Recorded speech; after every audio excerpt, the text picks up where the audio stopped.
Sunday special Erode special நாட்டுக்கோழி Chintamani chicken. அதுக்கு சின்ன வெங்காயம், அப்புறம் வரமிளகா, பூண்டு, இவ்வளோ தான் இன்க்ரீடியண்ட்டு. இதை வச்சு நம்ம செய்ய போகிறோம். வரமிளகாவில் இருக்கிற விதையெல்லாம் தனியாக எடுத்துடணும். பூண்டை வந்து இடிக்கல்லில் கொட்டி எடுத்து வச்சுக்கணும். சின்ன வெங்காயம் நல்லா கட் பண்ணி கருவேப்பிலை போட்டு வச்சுக்கணும். அப்புறம் நல்லெண்ணெய் தான் ஊற்றி செய்யணும். இதுக்கு ரொம்ப டேஸ்ட்டாக இருக்கும். நல்லெண்ணெய், கடுகு, அந்த தாளிக்கிற பருப்பு கொஞ்சம் 4 இது போட்டுக்கலாம். அப்புறம் வரமிளகா ஃபஸ்ட்டு போட்டு நல்லா வணக்கி விட்டுறணும். ஸ்லோவில் வச்சு பண்ணுங்கள், இல்லைன்னா வரமிளகா தீஞ்சிரும். அப்புறம் சின்ன வெங்காயம், கருவேப்பிலை போட்டு நல்லா வதக்கி விடணும்.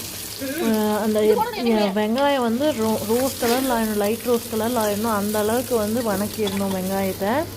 அதுக்கப்புறம் தான் பூண்டு போடணும். பூண்டு போட்டு அந்த ஃப்ளேவரும் நல்லா அந்த வெங்காயத்துக்குள்ளே இறங்குற அளவுக்கு நல்லா அதையும் வதக்கி விட்டுக்கணும்.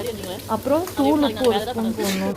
நான் வந்து ½ கேஜி சிக்கன், நாட்டுக்கோழி சிக்கன் எடுத்துருந்தேன். அதுக்கு தகுந்த மாதிரி தூள் உப்பு 1 ஸ்பூன் போட்டுட்டு, அப்புறம் மஞ்சள் வந்து 1 ஸ்பூன் போடணும். அவ்வளோதாங்க. அப்புறம் நல்லா அதை வணக்கி விட்டு கறியிலே கொஞ்சம் தண்ணி வரும். அதுக்கப்புறம் இது நாட்டுக்கோழியாக இருக்கிறனால நம்ம 1 சொம்பு தண்ணி ஊற்றினேன் நான்.